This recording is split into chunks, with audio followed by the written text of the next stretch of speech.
अस्सलाम वालेकुम जी। दोस्तों, जब हम अपने जिस्म को पाक करते हैं तो इसे ताहरत कहते हैं। यानी जब भी हमारे जिस्म पे गलाज़त वगैरह लगती है, उसे जब हम धोते हैं तो उसे पाक करते हैं, उसको कहते हैं ताहरत।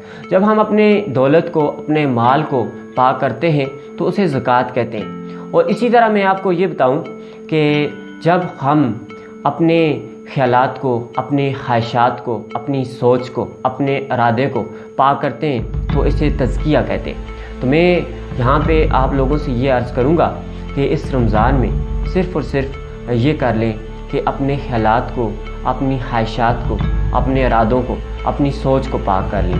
क्योंकि मैं आपको ये बताऊँ कि अल्लाह ताला जो है हमारे इरादों से, हमारी ख्वाहिशात से, हमारे सोच से, हमारे ख़यालात से वाकिफ़ है। जब हम क्या करेंगे कि अच्छा सोचेंगे, अच्छे ख़यालात अपने ज़हन में लाएंगे, वो ख़यालात जिससे किसी को नुकसान ना पहुँचे, वो ख़यालात, वो सोच जिससे किसी का कोई नुकसान ना हो, जिससे किसी को फ़ायदा पहुँचे, इस तरह की जब हम सोच लाएंगे तो अल्लाह ताला हमारे लिए आसानियाँ पैदा करेगा।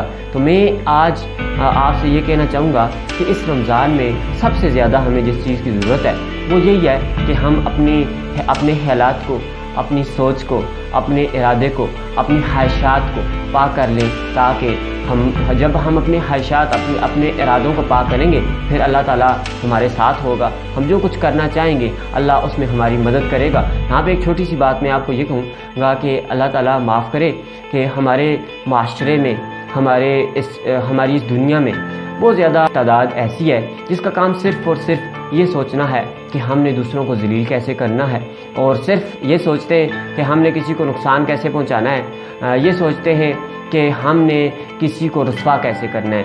लेकिन अगर हम ये सोचना शुरू कर दें कि हमने किसी को फ़ायदा कैसे पहुंचाना है, मुझसे किसी को क्या फ़ायदा हो सकता है, मैं जो कर रहा हूँ इससे अल्लाह की मखलूक को, अल्लाह की कायनात को क्या फ़ायदा हो सकता है, जब हम अपने ख़यालात को, अपनी सोच को, अपने इरादे को, अपनी ख्वाहिशात को पाक कर लेंगे तो अल्लाह ताला हमारी मदद करेगा। और यहाँ पे मैं एक छोटी सी बात का और इजाफ़ा करूँगा। जब हम दूसरे के लिए नुकसान का सोचते हैं, जब हम दूसरे के लिए बुरा सोचते हैं, जब हम दूसरे को रुस्वा करने की, दूसरे को ज़लील करने का सोचते हैं, उससे बेहतर ये है कि जब हम अपने आप को बेहतर करने का सोचेंगे तो फिर क्या होगा कि हम बेहतर होंगे। जब हम बेहतर होंगे लोगों को फ़ायदा होगा, क्योंकि 2 दिन की दुनिया है। इसमें जब हम किसी को नुकसान पहुँचाने का सोचेंगे, किसी को ज़लील करने का सोचेंगे, किसी को रुस्वा करने का सोचेंगे, इससे मेरे ख्याल में दूसरा शायद रुस्वा भी ना हो, ज़लील भी ना हो। क्योंकि अल्लाह ताला कुरान में कहता है कि इज़्ज़त देने वाला मैं हूँ, ज़िल्लत देने वाला मैं हूँ, हर चीज़ देने वाला अल्लाह है। तो इसलिए हमें अपने बारे में सोचना चाहिए कि हम बेहतर कैसे हो सकते हैं। जब हम बेहतर होंगे तो दूसरा हमें बेहतर लगेगा। उम्मीद करता हूँ कि मेरी बातों की आपको सही समझ आई होगी। अल्लाह इस रमज़ान के सदके हमें अपने ख़यालात को, अपनी सोच को, अपने इरादे को, अपनी ख्वाहिशात को पाक करने की तौफ़ीक़ अता फ़रमाए। बहुत बहुत शुक्रिया।